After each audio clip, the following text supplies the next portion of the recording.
विद्यार्थी मित्रांनो, आपलं सर्वांचं आपल्या आवडत्या प्रियंका अकॅडमी या यूट्यूब चॅनलवर स्वागत आहे। आजच्या व्हिडिओमध्ये आपण भारताचा भूगोल याविषयी महत्त्वपूर्ण प्रश्न बघणार आहोत। क्षेत्रफळाच्या दृष्टीने जगात 7व्या क्रमांकावर असलेला भारत देश आशिया खंडाच्या दक्षिण भागात पसरलेला आहे। भारताने व्यापलेल्या आशियाच्या भूभागास भारतीय उपखंड म्हणूनही ओळखले जाते। याच विषयी आपण काही महत्त्वपूर्ण प्रश्न या व्हिडिओमध्ये बघणार आहोत। व्हिडिओला शेवटपर्यंत नक्की बघा। चला तर मग आजच्या व्हिडिओला सुरुवात करूया। प्रश्न क्रमांक 1 आहे, भारतातील सर्वात लांब हिमनदी कोणती आहे? उत्तर असेल ऑप्शन क्रमांक 2 बघा, सियाचीन। सियाचीन ही नदी भारतातील सर्वात लांब हिमनदी आहे। प्रश्न क्रमांक 2 आहे, भारतातील अनुसूचित जमातींच्या संख्येचे एकूण लोकसंख्येशी प्रमाण सर्वात अधिक असलेले राज्य कोणते? उत्तर असेल ऑप्शन क्रमांक 2 बघा, मिझोराम। मिझोराम हे राज्य भारतातील अनुसूचित जमातींच्या संख्येचे एकूण लोकसंख्येशी सर्वात अधिक प्रमाण असलेले राज्य आहे। प्रश्न क्रमांक 3 आहे, खालीलपैकी कोणते बंदर लोह खनिज निर्यातीभिमुख आहे? खालीलपैकी कोणते बंदर लोह खनिज निर्यातीभिमुख आहे?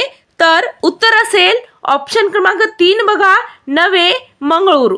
नवे मंगळूर हे बंदर लोह खनिज निर्यातीभिमुख आहे। प्रश्न क्रमांक 4 आहे, चहाची लागवड सर्वप्रथम कोणत्या राज्यात झाली? चहाची लागवड सर्वप्रथम कोणत्या राज्यात झाली? तर उत्तर असेल ऑप्शन क्रमांक 3 बघा, आसाम। आसाम या राज्यामध्ये चहाची लागवड सर्वप्रथम झालेली आहे। प्रश्न क्रमांक 5 आहे, भिलाई येथील लोह पोलाद कारखान्याची निर्मिती ही कोणत्या पंचवार्षिक योजनेची निष्पत्ती आहे? उत्तर असेल ऑप्शन क्रमांक 1 बघा, दुसऱ्या पंचवार्षिक योजनेची। दुसऱ्या पंचवार्षिक योजनेची निष्पत्ती ही भिलाई येथील लोह पोलाद कारखान्याची निर्मिती ही आहे। प्रश्न क्रमांक 6 आहे, दगडी कोळशाच्या जागतिक उत्पादनात भारताचा कितवा क्रमांक आहे? दगडी कोळशाच्या जागतिक उत्पादनात भारताचा कितवा क्रमांक आहे? तर उत्तर असेल ऑप्शन क्रमांक 4 बघा, चतुर्थ। दगडी कोळशाच्या उत्पादनात जागतिक भारताचा क्रमांक हा चौथा असेल। प्रश्न क्रमांक 7 आहे, खालीलपैकी कोणती संज्ञा गाळाच्या जमिनीशी संबंधित नाही? खालीलपैकी कोणती संज्ञा गाळाच्या जमिनीशी संबंधित नाही? तर उत्तर आहे ऑप्शन क्रमांक 1 बघा, रेगूर। रेगूर ही संज्ञा गाळाच्या जमिनीशी संबंधित नाही। प्रश्न क्रमांक 8 आहे, जमशेदपूर हे औद्योगिक शहर कोणत्या नदीवर वसलेले आहे? प्रश्न पुन्हा एकदा ऐका। प्रश्न क्रमांक 8 आहे, जमशेदपूर हे औद्योगिक शहर कोणत्या नदीवर वसलेले आहे?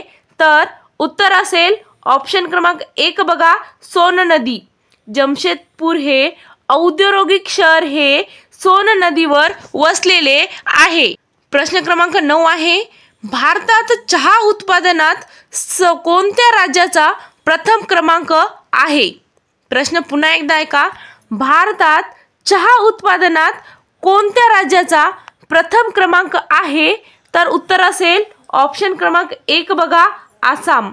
आसाम या राज्याचा भारतात चहा उत्पादनात प्रथम क्रमांक आहे। प्रश्न क्रमांक 10 आहे, रेल्वे विद्युतीकरणामध्ये भारताचा जगात कितवा क्रमांक लागतो? रेल्वे विद्युतीकरणामध्ये भारताचा जगात कितवा क्रमांक लागतो? तर उत्तर असेल ऑप्शन क्रमांक 2 बघा, द्वितीय। रेल्वे विद्युतीकरणामध्ये भारताचा जगात द्वितीय क्रमांक म्हणजे दुसरा क्रमांक लागतो। प्रश्न क्रमांक 11 आहे, गंगा नदी मैदानी सखल प्रदेशात कोणत्या शहराजवळ प्रवेश करते? गंगा नदी मैदानी सखल प्रदेशात कोणत्या शहराजवळ प्रवेश करते? उत्तर असेल ऑप्शन क्रमांक 2 बघा, ऋषिकेश।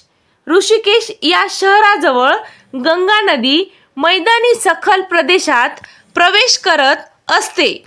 प्रश्न क्रमांक 12 आहे, भारतातील खालीलपैकी कोणती लेणी सर्वात प्राचीन लेणी आहे? उत्तर असेल ऑप्शन क्रमांक 2 बघा, पितळखोरा। भारतातील सर्वात प्राचीन लेणी ही पितळखोरा ही आहे। प्रश्न क्रमांक 13 आहे, कोणता उद्योग हा भारतातील द्वितीय क्रमांकाचा शेती आधारित उद्योग आहे? कोणता उद्योग हा भारतातील द्वितीय क्रमांकाचा शेती आधारित उद्योग आहे? तर उत्तर असेल ऑप्शन क्रमांक 1 बघा, साखर उद्योग।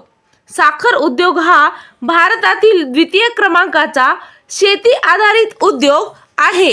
प्रश्न क्रमांक 14 आहे, भारतातील खालीलपैकी कोणत्या शहरातून उत्तर दक्षिण कॉरिडॉर महामार्ग जात नाही? उत्तर असेल ऑप्शन क्रमांक 2 बघा, विजापूर। विजापूर या शहरांमधून भारतातील उत्तर दक्षिण कॉरिडॉर महामार्ग जात नाही। प्रश्न क्रमांक 15 आहे, भारतातील एकूण भूप्रदेशांपैकी किती टक्के प्रदेश वनाखाली असणे आवश्यक आहे? उत्तर असेल ऑप्शन क्रमांक 2 बघा, 33%। भारतातील एकूण भूप्रदेशांपैकी 33% एवढे क्षेत्र वनाखाली असणे आवश्यक आहे। प्रश्न क्रमांक 16 आहे, कोणत्या नदीला बिहारचे दुःखाश्रू म्हणतात? प्रश्न क्रमांक 16 आहे, कोणत्या नदीला बिहारचे दुःखाश्रू म्हणतात? तर उत्तर असेल ऑप्शन क्रमांक 1 बघा, कोसी नदी। कोसी नदीला बिहारचे दुःखाश्रू असे म्हणतात। प्रश्न क्रमांक 17 आहे, भारतातील प्रसिद्ध रॉक गार्डन कोणत्या शहरात आहे? भारतातील प्रसिद्ध रॉक गार्डन कोणत्या शहरात आहे? तर उत्तर आहे ऑप्शन क्रमांक 3 बघा, चंदीगड।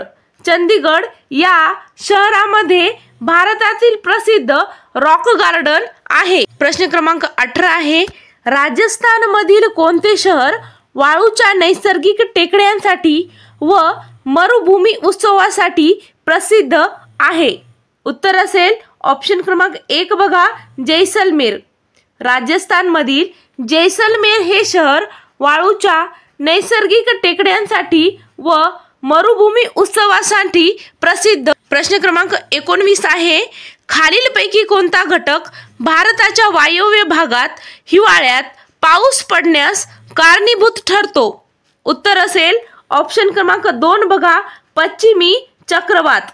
पश्चिमी चक्रवात हा घटक भारताच्या वायव्य भागात हिवाळ्यात पाऊस पडण्यास कारणीभूत ठरतो। प्रश्न क्रमांक 20 आहे, कैमूरच्या टेकड्या खालीलपैकी कोणत्या पर्वतरांगात आहेत? कैमूरच्या टेकड्या खालीलपैकी कोणत्या पर्वतरांगात आहेत? तर उत्तर असेल ऑप्शन क्रमांक 1 बघा, विंध्य पर्वतरांग। कैमूरच्या टेकड्या ह्या विंध्य पर्वतरांगांमध्ये आहेत। प्रश्न क्रमांक 21 आहे, लोह व ॲल्युमिनियमचे प्रमाण कोणत्या मृदेमध्ये जास्त असते? प्रश्न क्रमांक 21 आहे, लोह व ॲल्युमिनियमचे प्रमाण कोणत्या मृदेमध्ये जास्त असते? तर उत्तर असेल ऑप्शन क्रमांक 3 बघा, जांभी मृदा। लोह व ॲल्युमिनियमचे प्रमाण जांभी मृदेमध्ये जास्त असते।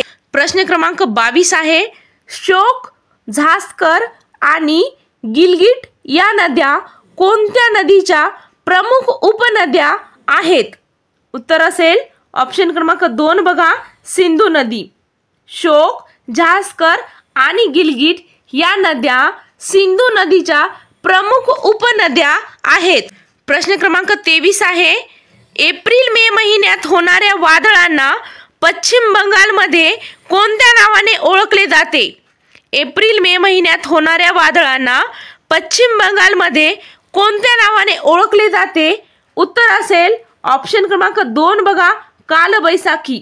एप्रिल मे महिन्यात होणाऱ्या वादळांना पश्चिम बंगालमध्ये कालबैसाखी या नावाने ओळखले जाते। प्रश्न क्रमांक 24 असेल, भारतातील कोणत्या राज्यात सर्वात जास्त रबराचे उत्पादन होते? उत्तर असेल ऑप्शन क्रमांक 4 बघा केरळ। भारतातील केरळ या राज्यामध्ये सर्वात जास्त रबराचे उत्पादन होत असते। केरळ या राज्यामध्ये रबराचे उत्पादन सर्वात जास्त होत असते। प्रश्न क्रमांक 25 आहे, कोणत्या प्राण्याला राष्ट्रीय वारसा हा दर्जा भारत सरकारने बहाल केला? उत्तर असेल ऑप्शन क्रमांक 1 बघा हत्ती। हत्ती या प्राण्याला भारत सरकारने राष्ट्रीय वारसा हा दर्जा बहाल केलेला आहे। प्रश्न क्रमांक 26 आहे, ईशान्य मोसमी वाऱ्यांमुळे कोणत्या राज्याच्या तटवर्ती भागात पाऊस पडतो?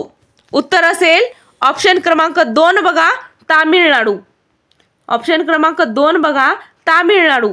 ईशान्य मोसमी वाऱ्यांमुळे तामिळनाडू या राज्याच्या तटवर्ती भागात पाऊस पडत असतो।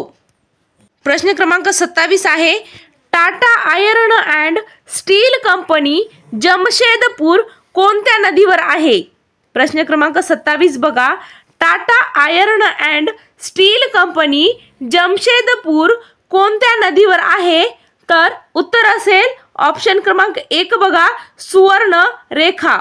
Tata iron and steel company ही सुवर्ण रेखा या नदीवर आहे। प्रश्न क्रमांक 28 आहे, भारतातील कोणत्या उद्योगधंद्यास सनराइज इंडस्ट्री असे म्हणतात? भारतातील कोणत्या उद्योगधंद्यास सनराइज इंडस्ट्री असे म्हणतात? उत्तर असेल ऑप्शन क्रमांक 1 बघा अन्नावर प्रक्रिया करणारा उद्योगधंदा। अन्नावर प्रक्रिया करणारा उद्योगधंदा या उद्योगधंद्यास सनराइज इंडस्ट्री असे म्हणतात। प्रश्न क्रमांक 29 आहे, ऑपरेशन फ्लड प्रोग्राम कशाशी संबंधित आहे? प्रश्न क्रमांक 29 आहे, ऑपरेशन फ्लड प्रोग्राम कशाशी संबंधित आहे? तर उत्तर असेल ऑप्शन क्रमांक 3 बघा वाढीव दुग्ध उत्पादन व संकलन। वाढीव दुग्ध उत्पादन व संकलन याच्याशी संबंधित ऑपरेशन फ्लड प्रोग्राम आहे। प्रश्न क्रमांक 30 आहे, जम्मू व काश्मीर या राज्यांमधील सलाल जलविद्युत प्रकल्प कोणत्या नदीवर आहे? जम्मू व काश्मीर या राज्यांमधील सलाल जलविद्युत प्रकल्प कोणत्या नदीवर आहे? उत्तर असेल ऑप्शन क्रमांक 2 बघा चिनाब नदी। जम्मू व काश्मीर या राज्यांमधील सलाल जलविद्युत प्रकल्प हा चिनाब नदीवर आहे। प्रश्न क्रमांक 31 आहे, भारतातील सर्वात जास्त तांबे उत्पादन करणारे राज्य कोणते आहे?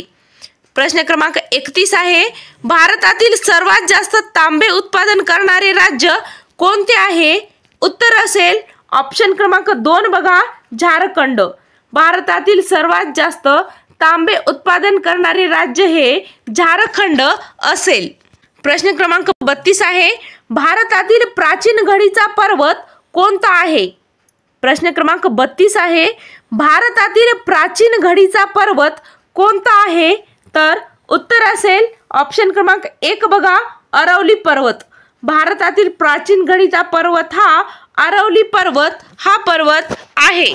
प्रश्न क्रमांक 33 आहे, जयपूर फूटचे जनक खालीलपैकी प्रश्न क्रमांक 33 आहे, जयपूर फूटचे जनक खालीलपैकी कोणास मानले जाते? उत्तर असेल ऑप्शन क्रमांक 1 बघा डॉक्टर प्रमोदकरण सेठी। डॉक्टर प्रमोदकरण सेठी यांना जयपूर फूटचे जनक मानले जाते। प्रश्न क्रमांक 34 आहे, राष्ट्रीय जलचर प्राणी म्हणून कोणत्या प्राण्यास घोषित करण्यात आले आहे? राष्ट्रीय जलचर प्राणी म्हणून कोणत्या प्राण्यास घोषित करण्यात आले आहे? उत्तर आहे ऑप्शन क्रमांक 2 बघा डॉल्फिन। डॉल्फिन या प्राण्यास राष्ट्रीय जलचर प्राणी म्हणून घोषित करण्यात आलेले आहे। प्रश्न क्रमांक 35 आहे, भारतात जलसंसाधनाच्या दृष्टीने महत्त्वाची अशी किती नदी खोरे प्रमुख महत्त्वाची मानली जातात? भारतात जलसंसाधनाच्या दृष्टीने महत्त्वाची अशी किती नदी खोरे प्रमुख मानली जातात? तर उत्तर आहे ऑप्शन क्रमांक 3 बघा 24। 24 नदी खोरे भारतात जलसंसाधनाच्या दृष्टीने महत्त्वाची मानली जातात। व्हिडिओ आवडल्यास व्हिडिओला लाईक आणि माझ्या चॅनलला सबस्क्राईब करायला विसरू नका। थँक्यू।